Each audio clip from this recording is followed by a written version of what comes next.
Kalau kita ini sudah bukan diciptakan dari tanah, ibu kita nggak megang lempung tanah liat kemudian dikenyat-kenyat dicetak jadi kita, enggak. Sabilud dumu'i sabilum murih. Bismillah. Assalamualaikum warahmatullahi wabarakatuh.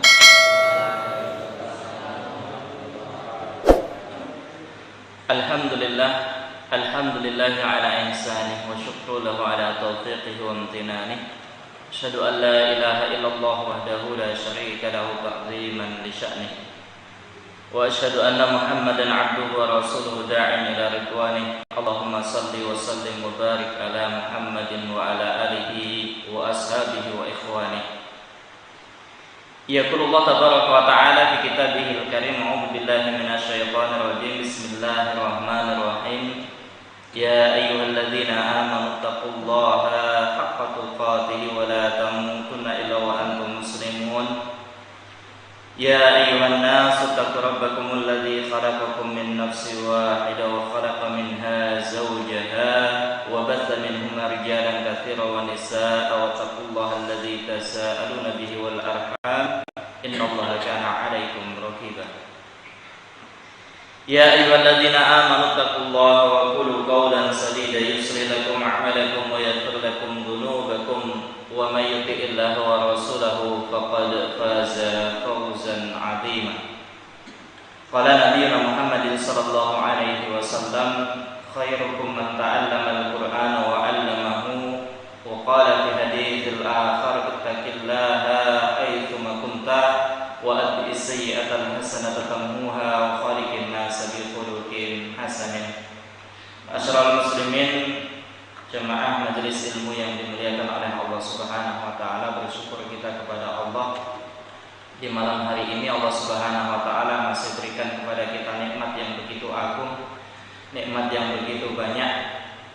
Dari mulai nikmat yang bisa kita rasakan dan bisa kita kecap, sampai nikmat yang barangkali kita tidak bisa merasakannya namun ada. Nikmatnya Allah Subhanahu wa taala yang Allah masih berikan kepada kita berupa nikmat kesehatan, kesempatan, nikmat iman, nikmat Islam. Bahkan Allah Subhanahu wa taala juga mudah-mudahan akan tetapkan kita semua dalam keadaan terus memiliki keimanan yang penuh, keimanan yang terus menghujam di dalam dada kita, di dalam hati kita, hingga malaikat maut menjemput kita dan kita dalam keadaan husnul khatimah. Salawat dan salam tak lupa kita sanjung agungkan kepada junjungan kita Nabiullah Muhammad sallallahu alaihi wasallam beserta keluarga, sahabat, tabi'in, tabi'ut tabi'in dan orang-orang yang istiqamah meniti mengikuti jejak langkah Rasulullah sallallahu alaihi wasallam. Para bapak, teman-teman dan para santri sekalian yang dimuliakan oleh Allah Subhanahu wa taala, insyaallah pada malam hari ini kita lanjutkan kajian kita, materi kita di dalam kitab Al-Wafi Syarah Arba'in Nawawi, dan kita insyaallah pada malam hari ini masuk pada hadis yang keempat. Hadis yang keempat. Coba yang mau bersedekah untuk membacakan hadisnya, silakan. Siapa ini? Siapa mas? Baca hadisnya. Hadis yang keempat. Bismillahirrahmanirrahim.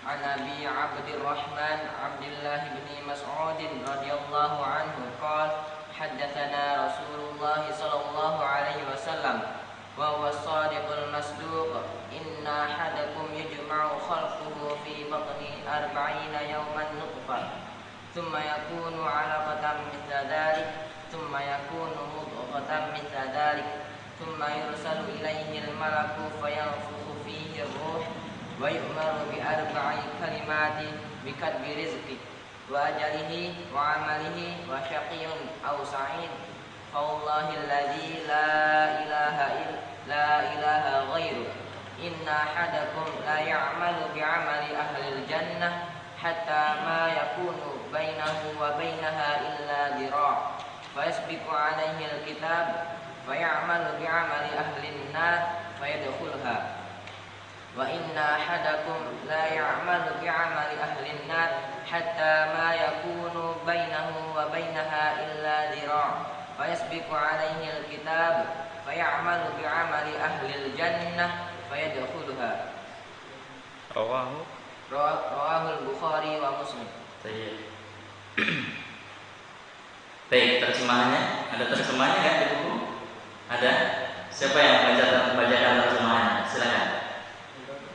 Ayo dibacakan. Sebelahnya Mas Abdullah.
Baik, jazakumullah khairan. Hadis yang keempat, hadis yang cukup panjang, berbicara tentang bagaimana penciptaan manusia yang memiliki 4 fase dalam penciptaan manusia itu sendiri. Hadis yang dibawakan oleh Abi Abdurrahman Abdullah ibnu Mas'ud. Jadi sahabat Abdullah bin Mas'ud. Namanya beliau adalah Abdullah bin Mas'ud bin Ghafil bin Habib. Itu Abdullah ibnu Mas'ud. Punya anak namanya Abdurrahman, makanya disebut Abi Abdurrahman Abdullah ibnu Mas'ud. Beliau termasuk sahabat Rasulullah SAW yang pertama-tama masuk Islam. Pada urutan yang ke-6, beliau sahabat yang masuk ke dalam Islam. Dan kemudian beliau termasuk sahabat Rasulullah SAW yang paling tahu di mana letak ayat-ayat itu turun. Dan bahkan sampai beliau kemudian bersumpah, demi Allah, zat yang tidak ada ilah kecuali Dia, sungguh aku mengetahui di mana ayat-ayat itu diturunkan dan untuk siapa ayat itu diturunkan. Itu Abdullah ibnu Mas'ud. Seandainya ada orang yang lebih mengetahui daripada aku berkaitan dengan ayat yang diturunkan, maka niscaya aku akan menempuh perjalanan. Seandainya perjalanan itu mampu aku tempuh dengan mengendarai onta, untuk aku timba, untuk aku kemudian kaji ayat yang diturunkan itu. Aku tuntut ilmunya. Para jemaah sekalian dirahmati oleh Allah, teman-teman yang dimuliakan oleh Allah Subhanahu wa taala, hadis yang kita kaji, yang kita dalami ini berkaitan dengan persoalan di mana penciptaan manusia sampai nanti kemudian berbicara tentang takdir.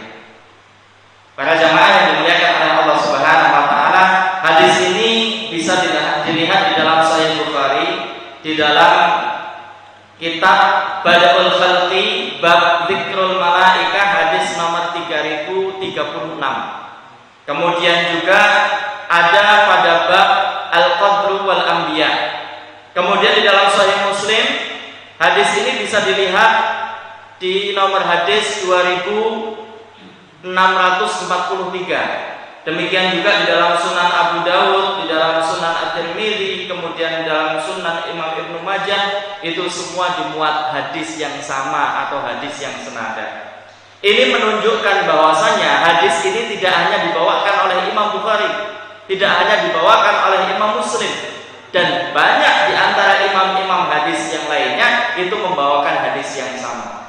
Maka jamaah sekalian yang dirahmati oleh Allah, menjadi penting untuk kita mengkaji, mendalami apa sebenarnya makna yang tersirat di dalam hadis ini, sehingga kemudian mampu menjadi satu pelajaran bagi kita, kemudian melahirkan amalan yang mulia dalam kehidupan kita. Para jemaah yang dimuliakan oleh Allah Subhanahu wa taala, saya bacakan ulang. An Abi Abdurrahman Abdullah bin Mas'ud radhiyallahu anhu qala, hadatsana Rasulullah sallallahu alaihi wasallam wa huwa shadiqul masduq. Perhatikan di sini.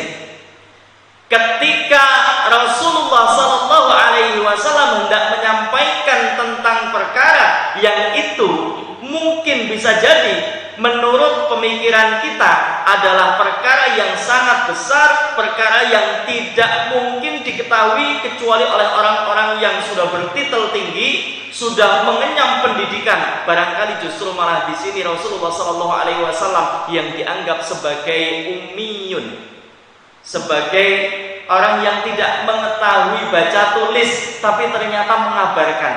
Makanya Abdurrahman, ya Abi Abdurrahman atau Abdullah bin Mas'ud itu kemudian memberikan stempel kepada Nabi sallallahu alaihi wasallam. Siapa itu Rasulullah? Wa huwa shadiqul masduq. Rasulullah sallallahu alaihi wasallam itu as-shadiq, yang disebut dengan shadiq, yang digelari dengan shadiq itu adalah orang yang jujur. Yakni apapun yang disampaikan oleh Rasulullah sallallahu alaihi wasallam itu pasti benar. Coba. Kalau kita yang menyampaikan belum tentu benar, tapi kalau sudah Rasulullah yang menyampaikan itu sudah pasti benar. Maka tidak layak bagi kita yang belum tentu benar itu menyelisihi Nabi sallallahu alaihi wasallam. Rasulullah sallallahu alaihi wasallam sudah pasti apa yang disampaikan adalah benar. Wa huwa shadiqul masduq. Apa itu masduq? Masduq artinya terpercaya. Yakni apapun yang disampaikan oleh Nabi sallallahu alaihi wasallam itu disebutkan wa ma yantiqu anil hawa in huwa illa wahyu yuha. Rasulullah SAW itu tidak berbicara sesuai dengan nafsunya semata, tapi Rasulullah SAW itu menyampaikan sesuai dengan apa yang diwahyukan oleh Allah Subhanahu Wa Taala kepadanya. Maka karena perkaranya yang akan disampaikan ini perkara yang besar, yang kita mungkin belum akan mengetahuinya kecuali kalau sudah belajar, masuk kepada ilmu yang penting, ilmu biologi. Ilmu kalau di tingkat SMA itu belum ada biologi, berarti IPA. Ya, sudah ada biologi ya? Sudah ya? SMP, SMA, apalagi? Ini berkaitan dengan penciptaan manusia. Kalau di dalam kitab Tarbiyah Islamiyah yang ditulis oleh Syekh Abdurrahman Ad-Duais, itu beliau menyampaikan penciptaan manusia itu ada al-aslul qarib dan ada al-aslul ba'id. Ingat-ingat, penciptaan manusia itu ada al-aslul qarib, ada aslul ba'id. Aslul qarib itu adalah kita ini. Kalau aslul ba'id itu penciptaannya Nabi Adam. Karena akan berbeda. Kalau kita ini sudah bukan diciptakan dari tanah. Ibu kita nggak megang lempung tanah liat kemudian dipenyet-penyet, dicetak jadi kita, enggak. Tapi kalau Allah menciptakan Nabi Adam alaihissalam yang pertama kali, itu memang Allah Subhanahu Wa Taala ciptakan dari tanah. Makanya ada al-aslul ba'id, yaitu penciptaannya Nabi Adam alaihissalam, dan ada al-aslul qarib, yaitu penciptaan kita. Dari mana kita diciptakan? Kita diciptakan dari saripati tanah yang sudah diserap oleh tumbuh-tumbuhan, kemudian diserap lagi, naik, kemudian sampai menjadi buah. Buah itu kemudian matang, kemudian dimakan oleh ibu kita, dimakan oleh bapak kita. Nah, yang dari situ kemudian diambil sarinya, kemudian dari situ Allah Subhanahu wa taala membentuk. Allah Subhanahu wa taala mencipta kita. Maka kita akan perhatikan di sini hadis Nabi sallallahu alaihi wasallam. Wa huwa shadiqul masduq. Inna ahadakum yujma'u khalquhu fi batni ummihi arba'ina yauman nutfah. Sesungguhnya penciptaan kalian di dalam perut ibu kalian. Ada enggak yang tidak dilahirkan dari perut seorang ibu? Hah? Ada enggak di sini? Enggak ada ya? Ada yang tercipta atau dilahirkan dari batu? Nggak ada. Semua berarti mengakui terlahir dari perut seorang ibu. Pernah nggak kita berpikir bagaimana ketika ibu kita mengandung kita? Dalam keadaan kelemahan yang bertambah-tambah. Dari mulai 1 bulan, 2 bulan, 3 bulan, sampai 9 bulan dalam kandungan kita. Kita bisa bayangkan ketika ibu kita mengandung kita, posisi 9 bulan, itu posisi yang dalam keadaan susah yang semakin berat lagi. Pernah melihat ibu-ibu yang sedang dalam keadaan hamil tidurnya tengkurap? Dia saking menjaga anaknya, miring salah, terlentang salah, apalagi tengkurap. Ini ibu kita. Dan ini disebutkan oleh Nabi sallallahu alaihi wasallam, inna ahadakum yujma'u khalquhu fi batni ummihi arba'ina yauman nutfah. Sesungguhnya penciptaan kalian masing-masing itu berada di dalam perut ibu kalian masing-masing. 40 hari itu dalam keadaan nutfah.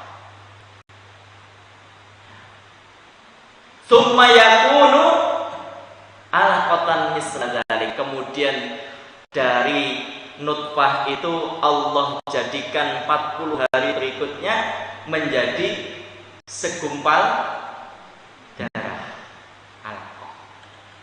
Tsumma yakunu mudghatan misla dzalik. Kemudian dari situ juga Allah Subhanahu wa taala jadikan menjadi mudghah.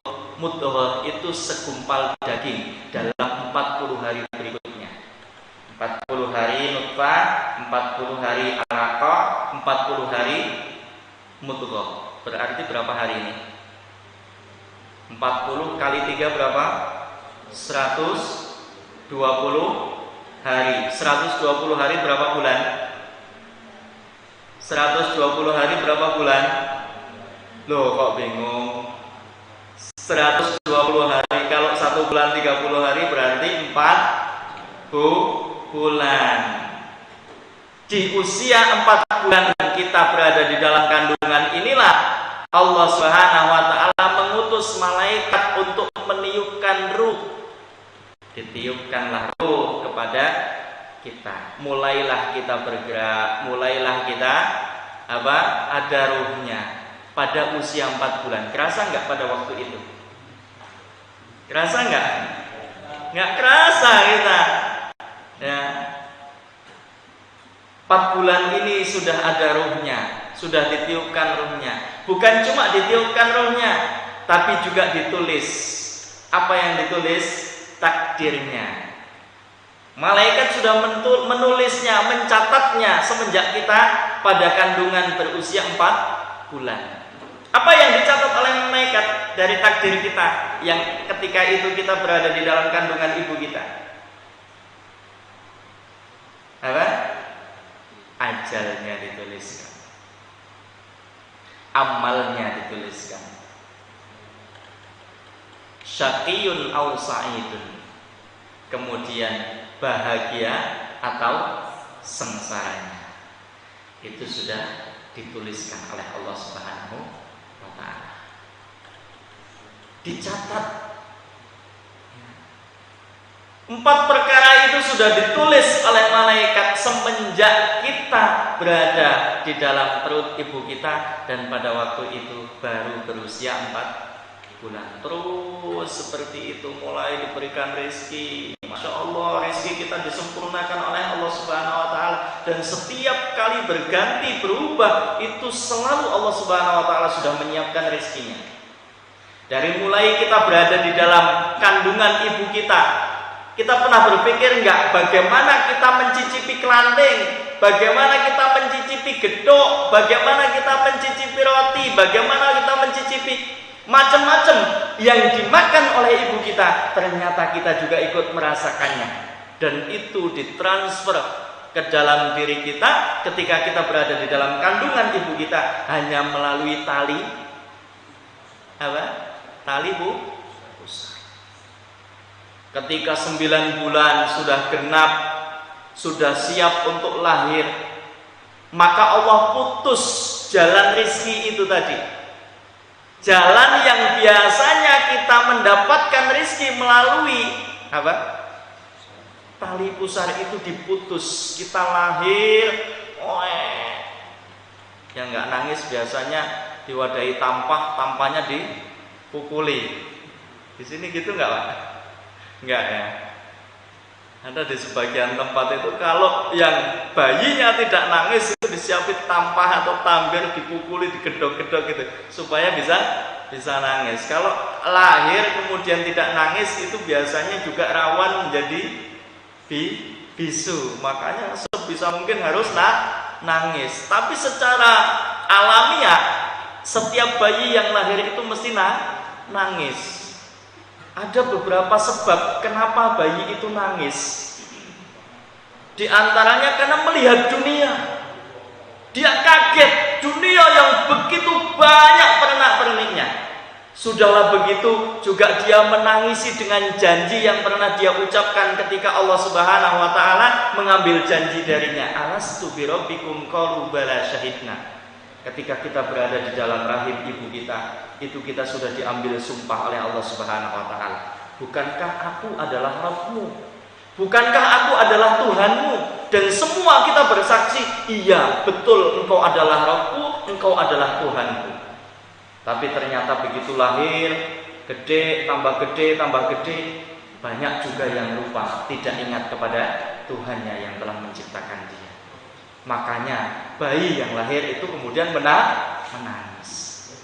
Para jamaah sekalian, bapak-bapak dan teman-teman yang dimuliakan oleh Allah Subhanahu wa Ta'ala, maka menjadi penting bagi kita untuk mengambil satu pelajaran di mana hadis yang dibawakan oleh Abdullah ibnu Mas'ud, yang Abdullah ibnu Mas'ud ini adalah seorang sahabat Rasulullah Sallallahu Alaihi Wasallam yang pertama-tama masuk Islam, kemudian juga beliau menjadi pembantunya Rasulullah Sallallahu Alaihi Wasallam. Sampai dalam sebuah riwayat disebutkan bahwa Abdullah ibnu Mas'ud itu senantiasa menemani Nabi Sallallahu Alaihi Wasallam dalam bepergian, sembari membawakan sendal. Jadi selain ada Anas bin Malik yang menjadi pembantunya Rasulullah, Abdullah bin Mas'ud ini juga menjadi pembantunya Rasulullah Sallallahu Alaihi Wasallam. Bawakan sendal, bawakan bantal, bawakan sikat gigi, ngambilkan air untuk wudu Rasulullah Sallallahu Alaihi Wasallam. Dan seringkali Abdullah bin Mas'ud itu berjalan bersama Rasulullah, kadang berjalan di depan, kadang mengiringi di belakangnya. Bahkan kalau Rasulullah Sallallahu Alaihi Wasallam itu duduk di atas, maka kemudian Abdullah ibnu Mas'ud ini yang mengambil sendalnya, melepaskan sendalnya. Sendalnya ditaruh di mana? Sendalnya ditaruh di ketiaknya Abdullah ibnu Mas'ud, disimpannya di ketiaknya Abdullah ibnu Mas'ud. Ketika Nabi Sallallahu Alaihi Wasallam menyampaikan firman Allah yang diturunkan, maka Abdullah ibnu Mas'ud selalu mendengarkannya, menyimaknya dengan baik. Maka wajar kalau kemudian Abdullah ibnu Mas'ud termasuk sahabat yang mengajarkan Al-Quran dan paling banyak tahu berkaitan dengan persoalan Al-Quran. Disiplin ilmu yang kemudian diajarkan juga beliau mengajarkan ilmu fikih.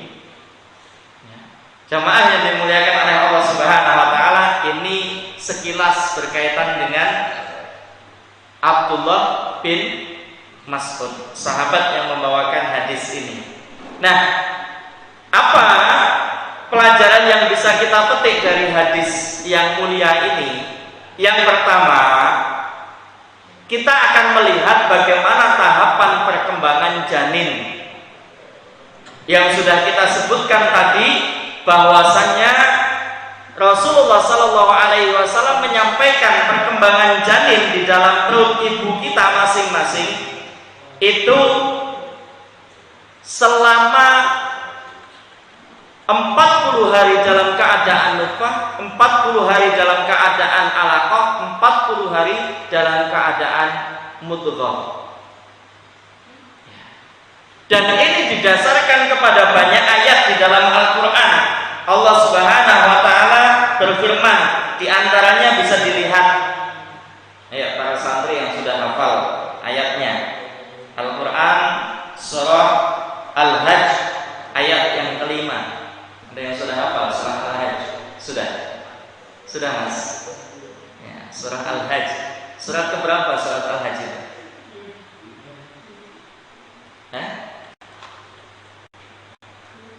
Maryam, Toha, kemudian ya, selanjutnya. Baik, Allah Subhanahu wa taala mengatakan, ya ayyuhan nas. Wahai manusia, in kuntum fi raibin minal ba'thi. Jikalau kalian itu merasa ragu terhadap hari berbangkit. Tidak sedikit dari manusia itu yang masih merasakan keraguan terhadap persoalan hari berbangkit. Janjane tenan apa ora sih nek wong mati kuwi engko-engkone bakal dibangkitke meneh. Mosok ya wis mati terus bangkit lagi. Janjane tenan ora sih sisa kubur itu ada. Nek tenan kok buktine nyatane sing wis padha mati kuwi ora ono sing bali meneh.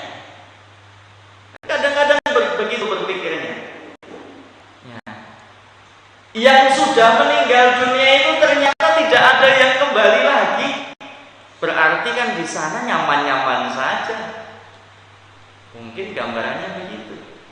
Pernah nggak mendengarkan satu berita bahwa ada orang yang sudah meninggal dunia, kemudian setelah itu dikuburkan, habis dikuburkan setelah beberapa hari, kemudian ternyata digali lagi dan dia hidup kembali, keluar dari kuburannya, kemudian memesankan kepada keluarganya untuk tidak meninggalkan sholat. Karena perkara sholat ini yang nanti akan sangat ditekankan sekali, ditanyakan oleh Allah Subhanahu wa taala, ditanyakan oleh malaikat. Nah, ini jamaah yang dirahmati oleh Allah Subhanahu wa taala, kalau kita manusia itu merasa ragu terhadap hari berbangkit. Hari berbangkit itu pasti.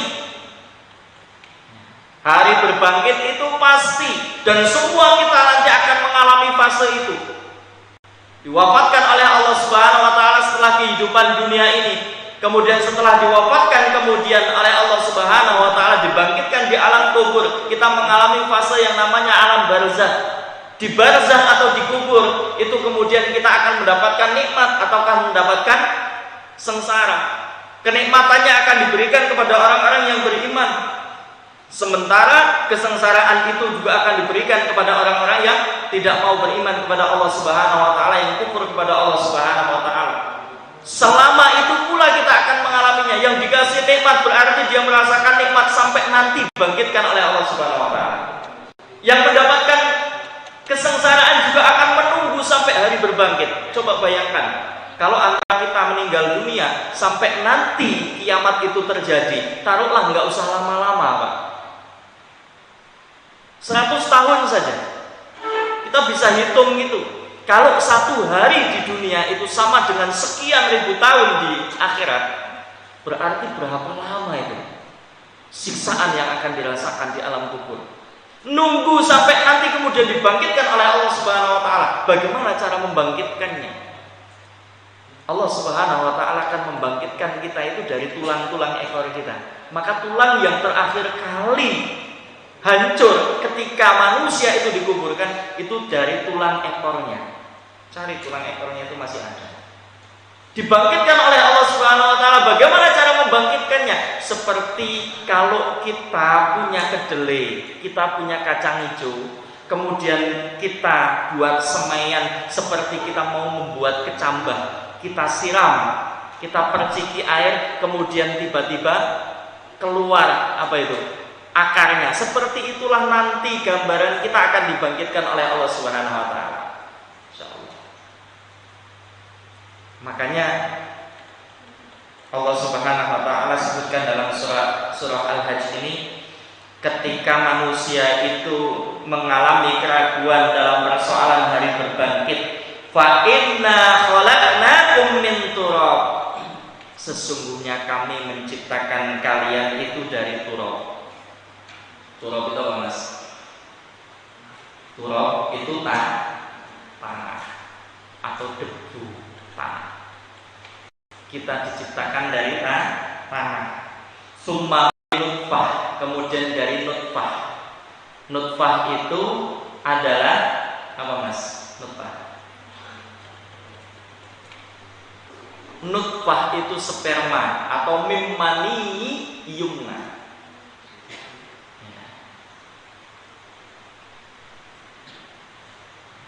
Kemudian Allah Subhanahu wa taala sebutkan summa min alaqah, kemudian dari segumpal darah.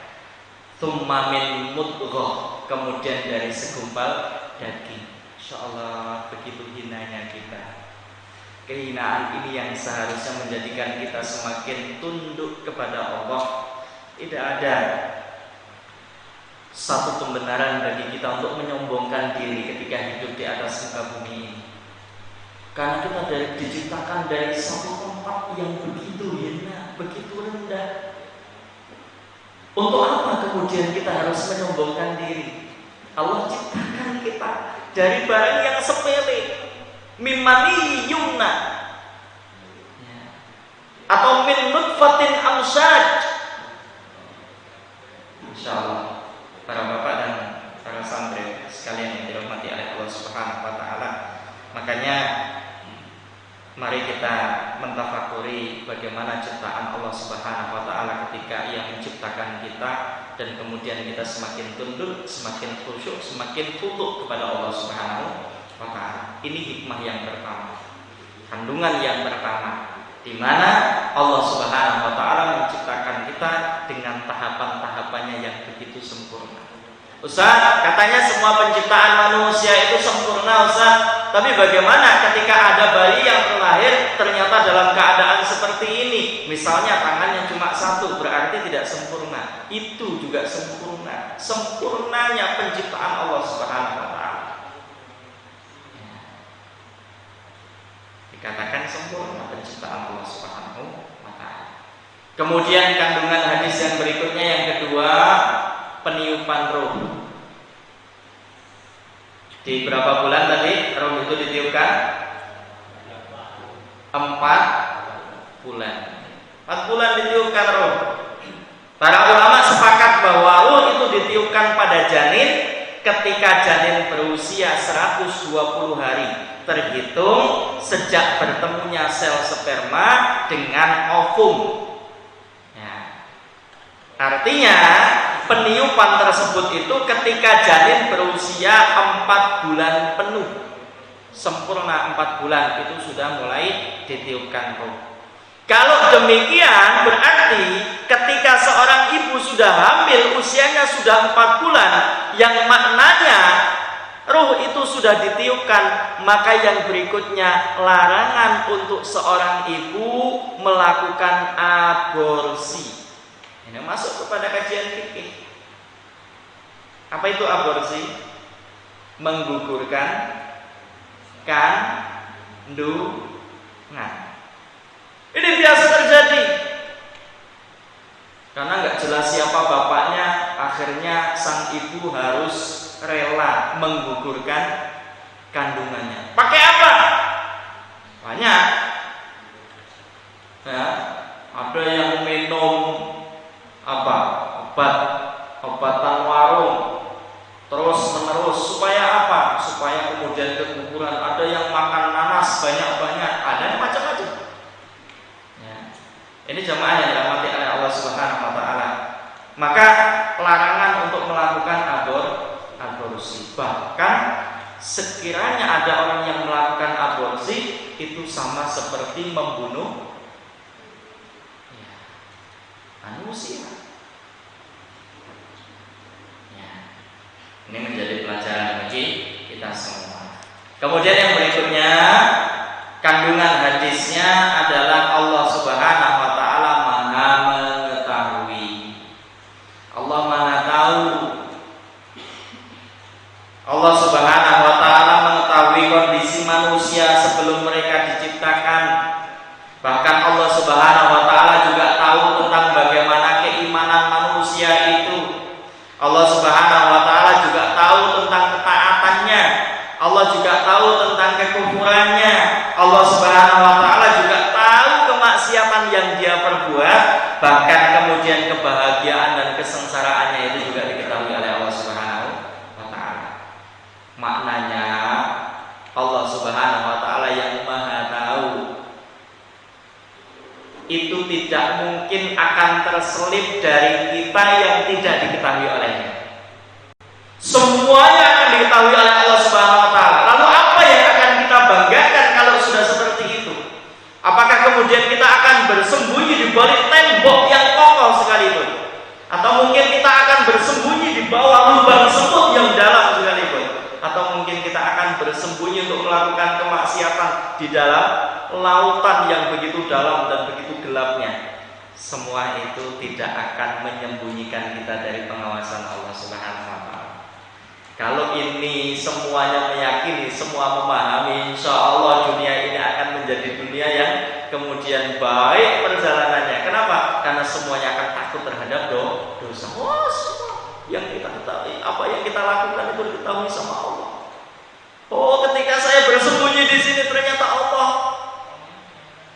Bahkan bukan hanya itu, kematian kita, nyawa kita, itu juga Allah Subhanahu wa taala akan cabut. Sekalipun kita mungkin berada pada benteng yang kokoh, benteng yang kuat, tetap malaikat itu akan mendatangi kita untuk mencabut nyawa kita.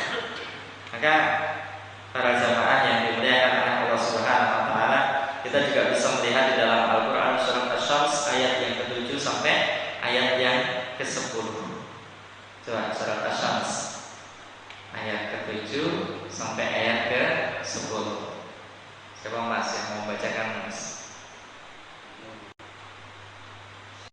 Apa ayatnya yang ke-7 sampai 10? Oh, ada dia semua ya. Surah Asy-Syams yang artinya demi jiwa dan penyempurnaannya, maka Allah Subhanahu wa taala mengilhamkan kepada jiwa itu jalan kefasikan dan jalan ketakwaannya. Allah telah bentangkan untuk kita dua pilihan, jalan menuju ketakwaan dan ini jalan kepada kefasikan. Itu Allah Subhanahu wa taala sudah berikan pilihan untuk kita. Maka selamatlah siapa yang memilih jalan menuju ketakwaan, dan sengsaralah siapa yang memilih jalan untuk menuju kefasikan. Kemudian yang berikutnya, di dalam hadis ini juga menerangkan kepada kita bahwa Allah Subhanahu wa taala telah memerintahkan kepada kita untuk meyakini dan menaatinya, juga melarang kita dari kekufuran serta menggunakan takdir sebagai alasan. Maknanya bagaimana? Di situ kan takdirnya sudah dituliskan tadi kata Ustaz. Bahkan ada orang yang perjalanan hidupnya semua dalam keadaan baik, seolah-olah dia antara dirinya dengan surga itu tinggal satu jengkal. Semua amalannya adalah amalan ibadah, amalan yang baik. Tapi ternyata di akhir hayatnya ditetapkan oleh Allah Subhanahu wa taala dia beramal dengan amalan ahli neraka, kemudian dia meninggal dunia dan dalam keadaan beramal dengan amalan ahli neraka itu, kemudian dia masuk ke dalam neraka. Tuh jamaah sekalian dirahmati oleh Allah Subhanahu wa taala. Manusia itu diwafatkan oleh Allah Subhanahu wa taala sesuai dengan kebiasaannya. Itulah makanya kenapa ketika kita melakukan kemaksiatan kepada Allah, melakukan dosa kepada Allah Subhanahu wa taala, maka yang dituntut oleh Allah agar kita senantiasa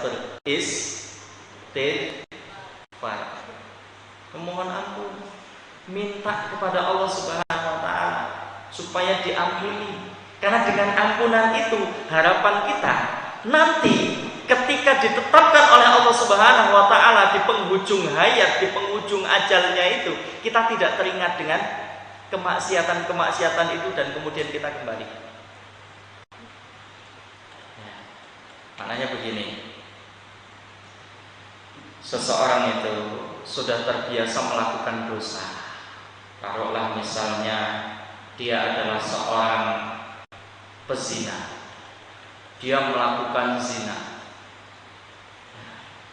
maka Allah Subhanahu wa ta'ala ketika melihat hambanya itu sudah terlalu biasa melakukan dosa-dosa itu, maka Allah pun akan mewafatkan dia dalam keadaan itu.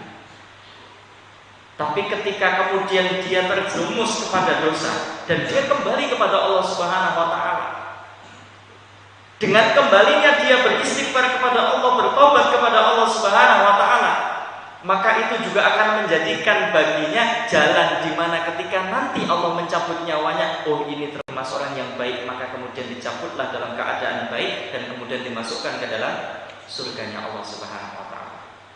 Kalau sesuatu itu berupa qadha, ketetapan Allah Subhanahu wa taala, maka jangan kemudian ini dijadikan sebagai bentuk alasan. Lah sudah, kalau begitu kan terserah nasib saja. Saya mau baik, ya itu sudah takdirnya Allah. Saya buruk, ya takdirnya Allah. Nggak bisa begitu. Tapi kalau memang sudah kemudian takdirnya begini misalnya, ini ada kemungkinan mendung, mau hujan.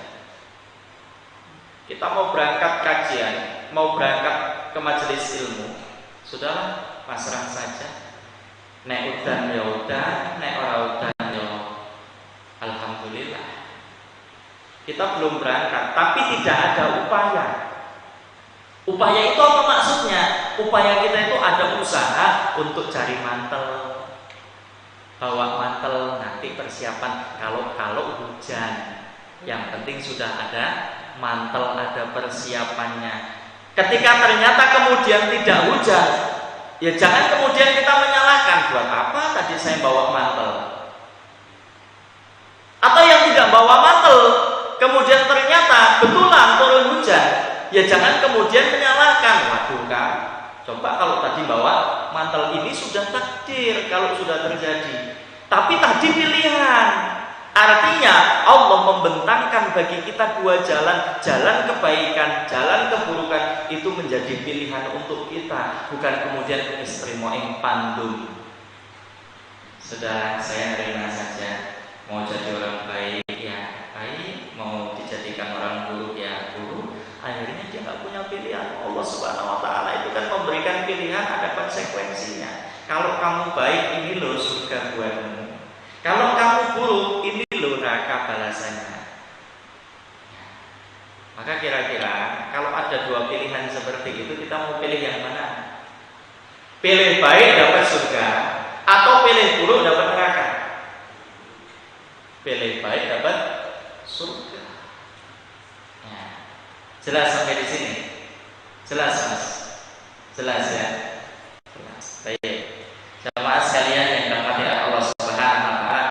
Kemudian kandungan yang berikutnya yang keenam, yang menjadi penentu adalah bagian akhirnya. Yang menjadi penentu itu adalah bagian akhir. Kenapa? Karena Nabi Shallallahu Alaihi Wasallam sampaikan dalam hadis riwayat Imam Bukhari, innamal a'malu bikhawatimi. Sesungguhnya amalan itu bergantung pada akhirnya. Amalan itu akan dinilai baik kalau akhirnya baik. Amalan itu akan dinilai buruk kalau akhirnya buruk. Begitu juga dengan kita. Makanya kita tidak berhenti-hentinya memohon kepada Allah, Allahumma khtimna bihusnil khatimah. Ya Allah, akhirkanlah hidupku ini dalam keadaan husnul khatimah. Karena puncak segala urusannya itu akan berakhir pada husnul khatimah. Husnul khatimahnya itu kalau kemudian kita dimudahkan oleh Allah Subhanahu wa taala dengan ucapan la ilaha illallah.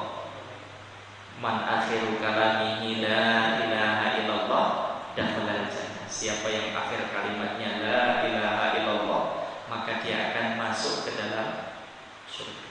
Insyaallah. Amalan juga begitu.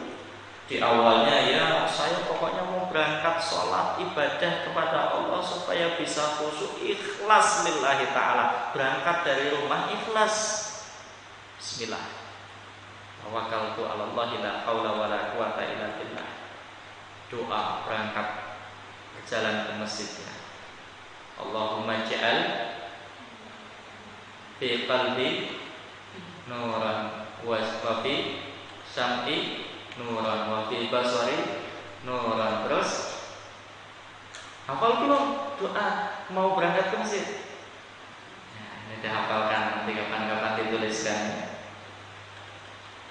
Baca doa itu, berangkat, begitu kemudian sampai masjid, buka pintu masjidnya, lepas sendalnya, kemudian membaca doa juga. Bismillah. Allahumma ftahli abwaba rahmatik. Semua itu tadi sudah urutannya sudah dilalui dengan baik. Kemudian niat ikhlas karena Allah saya melakukan sholat, sholatnya ikhlas. Di tengahnya ikhlas. Begitu mau akhir, ketika salam, mau salam, dia melihat, ya Allah, calon mertuaku ternyata sholat di sampingku. Akhirnya sholat yang tadi dia kerjakan berubah, yang tadinya niatannya lillah karena Allah, ini niatannya jadi berubah. Mudah-mudahan mertuaku, calon mertuaku itu melihat saya sholat tadi dengan khusyuk. Mudah-mudahan anak gadisnya segera dinikahkan dengan saya, dan mudah-mudahan dengan mahar yang paling murah. Khotimahnya tadi, penghujungnya itu tadi menjadi rusak amalan yang tadi dikerjakan. Ini sholat, baca Quran juga demikian. Niat kemarin ketika masuk di pondok pesantren Tasakit pertama kali, niat lillah, ikhlas karena Allah. Saya berniat ikhlas karena Allah mau menjadi penghafal Al-Quran yang akan membahagiakan kedua orang tua, memakaikan mahkota untuk kedua orang tua. Dia niatkan ikhlas karena Allah. Di pertengahan ketika menghafal dia juga masih ikhlas, walaupun sulit tetap ditahan, ya, tetap kemudian dia terus menghafal sampai kemudian hampir didapatkan 29 juz. Dia selesaikan, tinggal 1 juz lagi, juz yang ke-30 dia selesaikan. Tapi ternyata niatan yang pertama tadi semuanya sudah berubah. Alhamdulillah saya sudah hafal Al-Quran 30 juz. Mudah-mudahan saya dengan hafalan 30 juz ini akan bisa mampu di perguruan tinggi, masuk di perguruan tinggi tanpa tes, dan saya akan menjadi orang yang sukses. Saya masuk di kedokteran, diterima, kemudian saya menjadi dokter, kemudian saya bisa hidup nyaman, hidup enak, hidup nikmat. Tujuannya yang tadinya dari ukhrawi, kehidupan akhirat yang ingin dicapai, menjadi tujuan duniawi. Hati-hati. Jadi apapun amalan kita itu tidak selesai ketika kemudian kita masih melakukannya dengan ikhlas, belum tentu di ujungnya. Menghafal Al-Quran juga begitu. Maka rasakan, amati, ketika kita niatnya ikhlas karena Allah, Allah akan berikan kemudahan semuanya. Adapun nanti kemudian kalau kita sudah hafal Al-Quran, Allah berikan kemuliaan kepada kita, alhamdulillah. Ini bagian daripada apa yang dijanjikan oleh Allah Subhanahu wa Ta'ala, tapi bukan tujuan kita. Maka luruskan niatan kita, tujuan kita. Tujuan kita berangkat ke sini untuk berthalabul ilmi, niat, ikhlaskan karena Allah. Tujuan kita berangkat ke masjid untuk menunaikan ibadah salat, niatkan lillahi ta'ala. Ini jalannya dirahmati oleh Allah Subhanahu wa Ta'ala, sehingga yang menjadi penentu bagi amalan kita itu adalah di penghujungnya. Yang berikutnya, yang ketujuh, di antara kandungan hadis yang bisa kita petik bahwa Nabi Muhammad SAW sering berdoa. Apa doanya? Doa yang dibaca ketika kita selesai dari tahiyat atau tasyahud akhir, tahiyat. Ketika kita membaca fil alaminna innaka hamidum majid, kemudian disambung dengan doa ya muqallibal qulub sabbit qalbi ala dinik. Hafal belum Mas? Dihafalkan ya muqallibal qulub sabbit qalbi ala dinik. Insyaallah. Ternyata begitu saya mengetahui begitu istimewanya amalan ini, doa ini juga yang menjadikan kita itu bisa bertahan, mampu bertahan di pondok pesantren. Dari 35 awal masuk, lulus tinggal 5 orang. Yang saya rasakan dan sama-sama juga kita bisa merasakannya, ini bagian daripada doa yang selalu kita minta kepada Allah Subhanahu wa taala, ya muqallibal qulub tsabbit qalbi ala dinik. Wahai zat yang membolak-balikkan hati, tetapkanlah hatiku ini di atas agamamu yang lurus. Supaya apa? Supaya ditetapkan.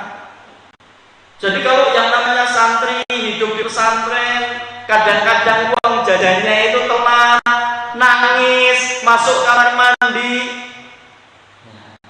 Kalau berbicara tentang nyantri-nyantrinya kalian, gak nyantrinya dulu zaman masih usah nyantri, itu tentunya Masya Allah. Apalagi belum mendapatkan dukungan dari orang tua. Kalau sekarang banyak orang tua yang sudah mendukung, pokoknya anakku nanti mau saya masukkan ke pesantren. Berapapun biayanya saya biayai, saya bayar. Berapapun kebutuhan sehari-harinya saya persiapkan. Kalau dulu, masa-masa dulu masuk ke pesantren, itu mirip-mirip dengan orang dibuang. Dulu. Kalau sekarang sudah nikmatnya luar biasa. Umi, jajannya habis nih. Oh ya Mas, nanti sore tak anterin. Umi, sabunnya habis, uang sabunnya habis. Minta berapa Mas? Nanti tak kirim ya. Itu sekarang. Dulu habis odolnya, masuk kamar mandi cuma bisa nangis. Odol habis, sabun habis, kosokan cuma pakai batu, gak pakai sabun. Tapi cuma satu yang diingatkan sama Mbah dulu. Mbah itu selalu mengingatkan, kamu itu laki-laki. Yang namanya laki-laki itu gak boleh nangis, gak boleh cengeng. Kalau kamu mau nangis, coba dilihat, kamu masih laki-laki atau sudah berubah? Kalau kamu sudah berubah, kok bukan laki-laki lagi, baru boleh nangis. Tapi kalau kamu masih laki-laki, itu jangan nangis. Insyaallah.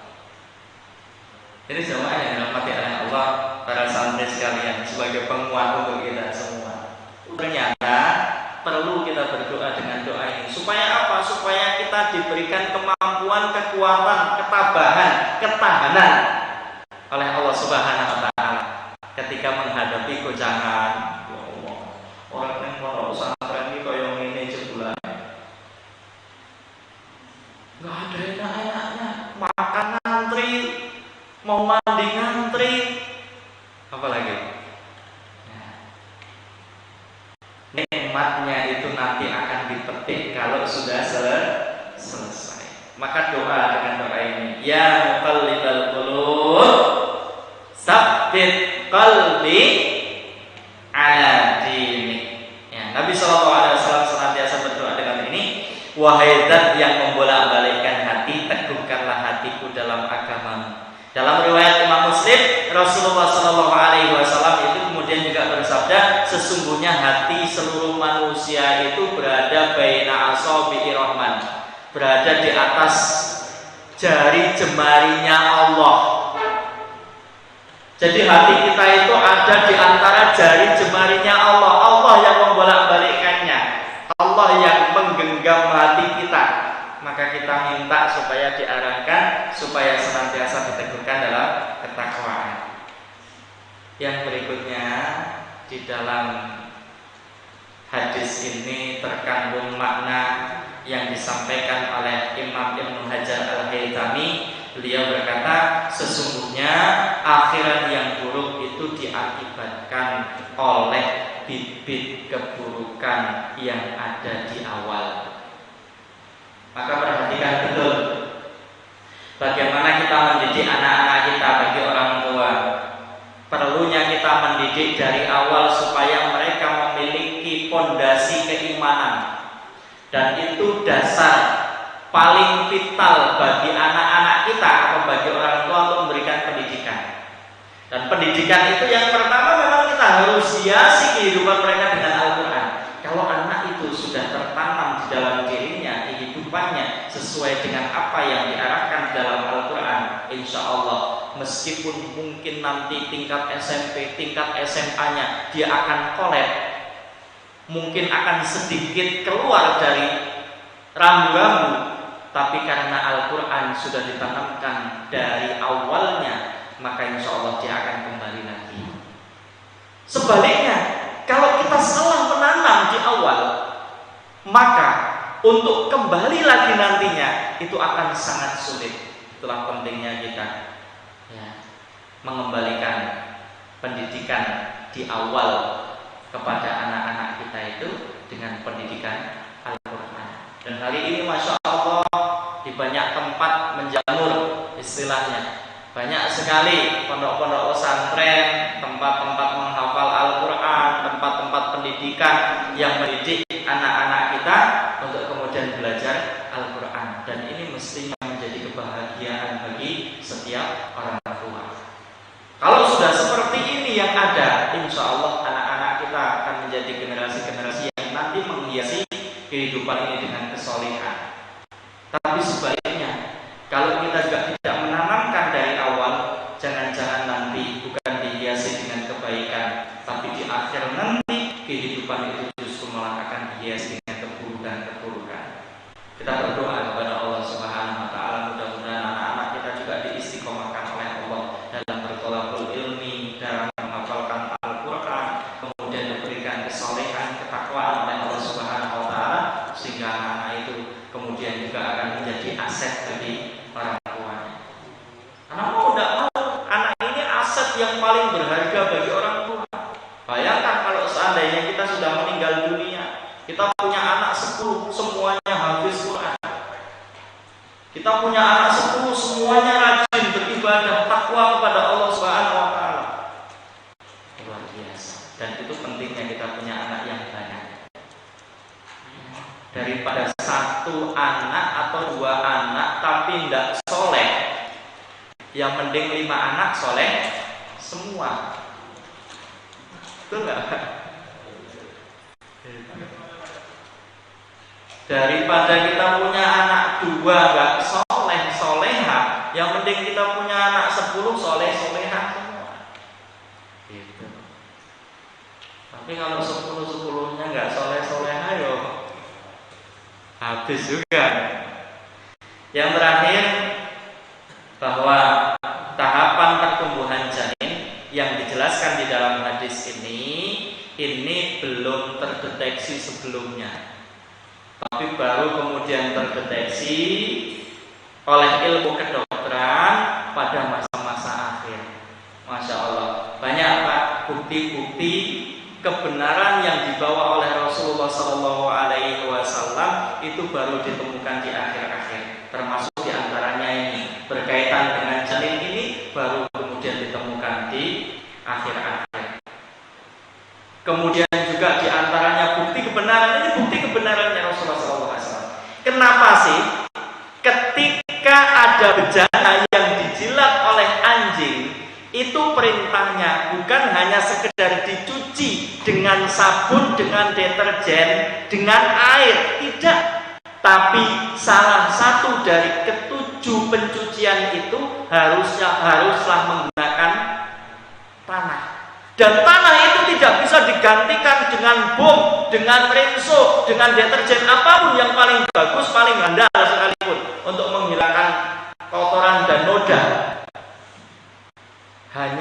bisa dicuci salah satunya dengan menggunakan tanah. Apa? Ditemukan kemudian oleh para dokter setelah diteliti dikaji. Ternyata jilatan air liur anjing itu mengandung bakteri yang bakteri itu tidak bisa dibersihkan atau tidak mati kecuali dengan tanah. Ini yang menjadikan keyakinan dan keimanan kita semakin kuat. Kalau begitu memang betul Nabi itu adalah Shadiqul Masduq. Kalimatnya itu selalu benar. Yang disampaikan itu adalah kebenaran yang harus kita yakini, harus kita percayai. Maka apapun bentuknya yang disampaikan oleh Rasulullah SAW kita yakini. Rasulullah SAW sampaikan, nanti ada yang menaklukkan Konstantinopel.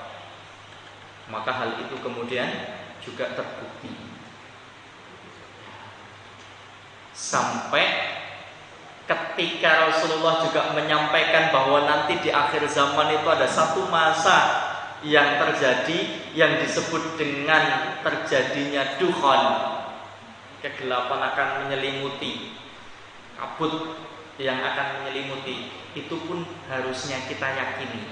Perkaranya kapan itu terjadi kita tidak tahu, tapi yakin dan mempersiapkan itu semua itu menjadi perlu dan penting bagi kita. Bisa dipahami sampai di sini? Bisa? Ada berapa pelajaran tadi yang bisa kita petik?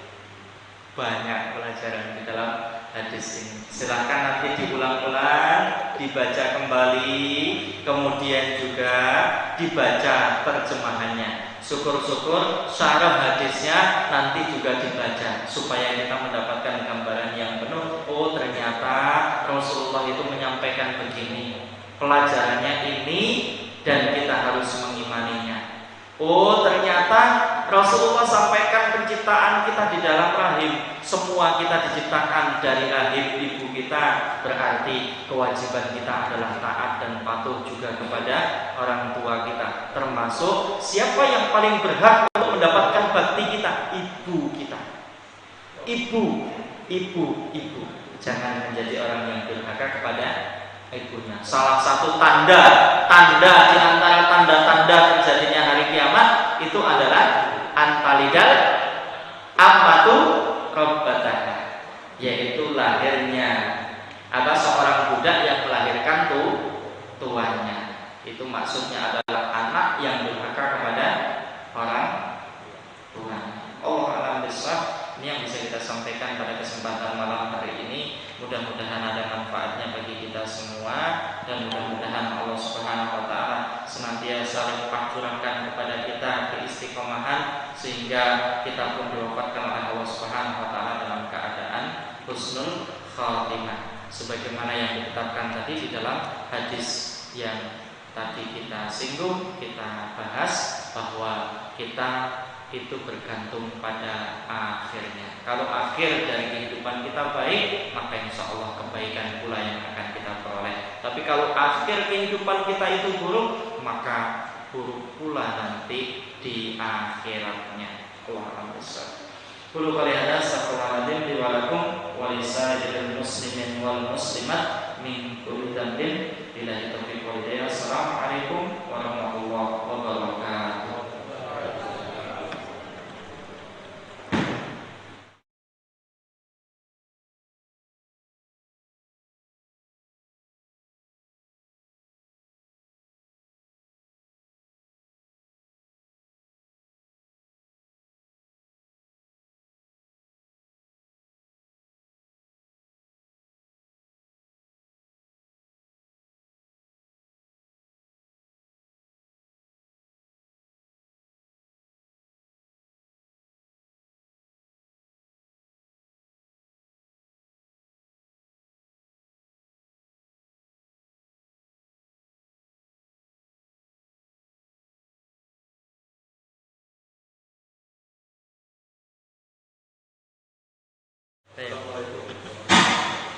Waalaikumsalam warahmatullahi wabarakatuh.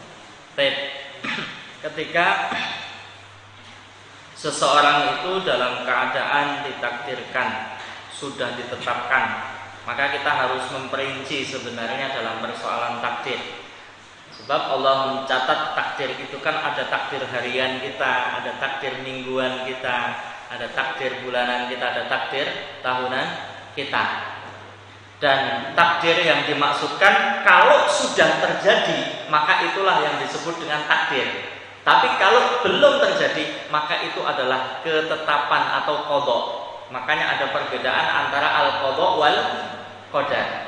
Kalau takdir memang itu sesuatu yang sudah ditakdirkan dan sudah terjadi, ya tidak bisa dirubah.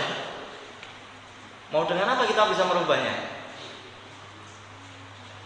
Misal nih, kita berangkat dari rumah sampai di pertengahan jalan tiba-tiba motor kita pecah bannya. Dar. Ini sudah pecah. Kira-kira kita mau merubah takdirnya dengan apa? Balik lagi kita putar waktunya. Nggak bisa kalau itu sudah takdir. Tapi kalau ini adalah al-qadha, ketetapan. Ketetapan itu bisa jadi nanti pecah, bisa jadi tidak pecah. Iya kan? Itu namanya qadha. Nah, ternyata ketika kita mau berangkat, yang tadinya sudah dituliskan nanti bisa pecah, bisa jadi pecah bannya di sini. Ternyata karena kita berangkat dari rumah kemudian kita berdoa bismillahi tawakkaltu 'alallahi la haula wala quwata illa billah. Dengan doa itu ternyata menjadi asbab kita diselamatkan dari mara bahaya oleh Allah Subhanahu wa taala. Maka yang ditakdirkan yang mana? Takdirnya adalah kita berdoa. Paham nggak, Pak? Yang takdir yang mana? Yang takdir adalah kita berdoa. Qadhanya mana? Qadhanya bisa jadi pecah atau tidak pecah, dan ternyata tidak pecah. Kemudian takdir yang terjadi lantaran takdir doa kita itu tadi adalah tidak pecah banyak. Berarti bisa berubah. Kalau itu masih qadha, ketetapan. Atau misal begini, prediksi, sesuatu yang diprediksikan. Kita punya istri kita hamil, kemudian diperiksa di dokter kandungannya begitu ngecek, bilang ini nanti nggak bisa lahir normal. Prediksi didasarkan dengan ilmu kedokterannya. Bisa jadi itu memang bagian daripada qadha, ketetapan itu tadi. Tapi kan belum terjadi. Ternyata kita semakin kenceng baca doanya, kita semakin kenceng qiyamul lailnya, minta sama Allah, berbagai macam usaha upaya itu kemudian kita lakukan. Banyakin istri untuk minum air apa, misalnya air degan atau air putihnya. Ternyata qadarullahnya begitu lahir, dia lahir dengan normal, dengan lancar, tidak ada kurang sesuatu apapun. Maka yang takdir yang mana? Ya takdirnya lahir normal. Kemudian takdirnya doa, banyak minum air degan, banyak minum air putih, itu takdirnya. Tapi kalau itu semua tadi mungkin kita tidak lakukan, bisa jadi betulan sungsang. Maka bisa berubah dengan ikhtiar atau doa itu tadi. Gitu, bisa dipahami Pak ya? Ya, Allah. Terus apa tadi? Ya udah ya. Sholat. Bagaimana seseorang yang sholat dari awalnya niatnya ikhlas, di pertengahannya ikhlas, tapi di penghujungnya terselip riya yang sampai membatalkan, atau riya yang sampai membatalkan pahala, atau hanya terbesit saja. Sebab kalau hanya besitan itu bisa jadi adalah bagian daripada godaan setan yang tidak kita benarkan. Terbesit misalnya, ini ada siapa misalnya tetanggaku ngeliatin aku, kayaknya dia bakal ngelihat saya sebagai orang yang soleh banget deh. Saya sholatnya khusyuk banget masalahnya. Ini kan baru besitan, tapi tidak kemudian kita benarkan. Kita luruskan terus, ya Allah, niat saya ikhlas karena Allah, tidak mengharapkan pada pujian orang, tidak mengharapkan pada penglihatan orang. Dengan niatan yang terus diperbaiki itu, diperbaharui itu, ya insya Allah semuanya akan diberikan pahala. Sebaliknya, di awalnya tadi niatnya nggak ikhlas, dia berangkat misalnya karena pengen dipuji, rajin dia berangkat sholat biar dipanggil Pak Haji atau apalah itu misalnya, berangkat dia sholat juga demikian karena ada yang ngeliatin dia khusuk-khusukkan ibadahnya. Tapi di penghujungnya kemudian dia ingat, ya Allah, alangkah ruginya saya tadi berangkat niatnya bukan karena Allah, sholat saya tadi juga bukan karena Allah niatnya. Ya Allah, mudah-mudahan ini akan menjadikan penutup semua itu dan aku ikhlaskan karena Allah. Itu tadi ditepis. Maka itu yang disampaikan oleh Nabi Shallallahu Alaihi Wasallam, innamal a'malu bi khawatimihi.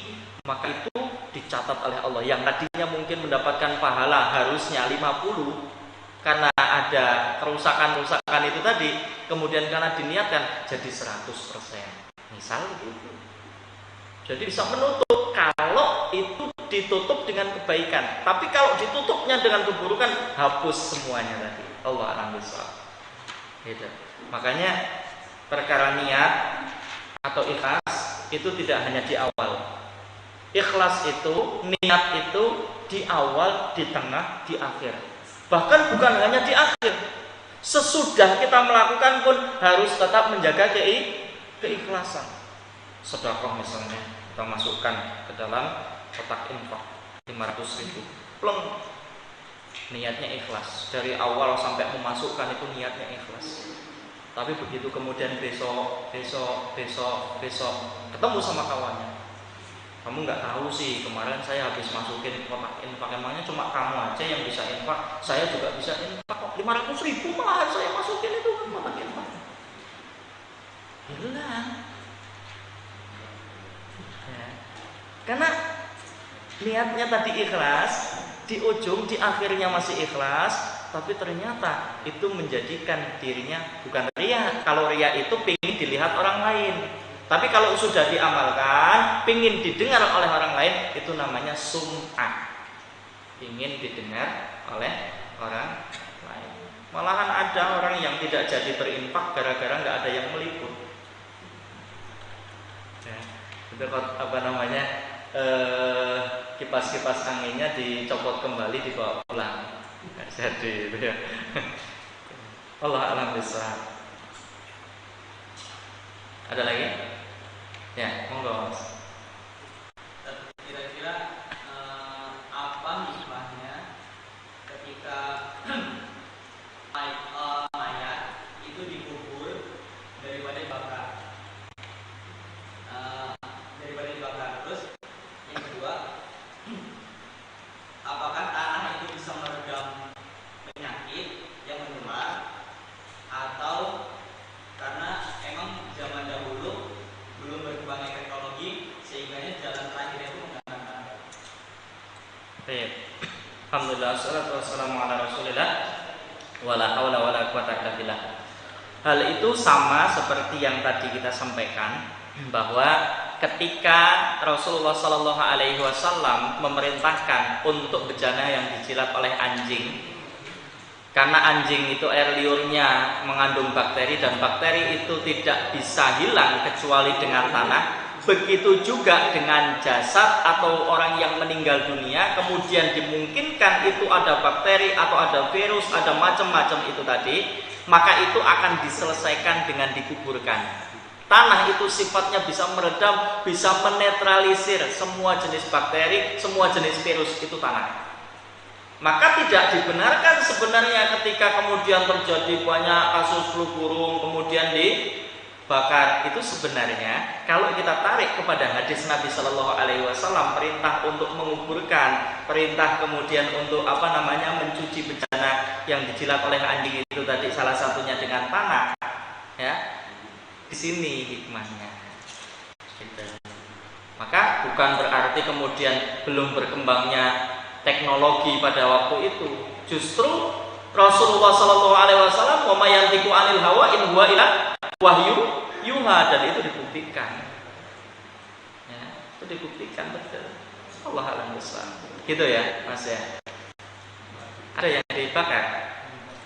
Kena apa misalnya? Kena, Kalau yang dibakar itu biasanya kalau yang di meg itu sampah meg.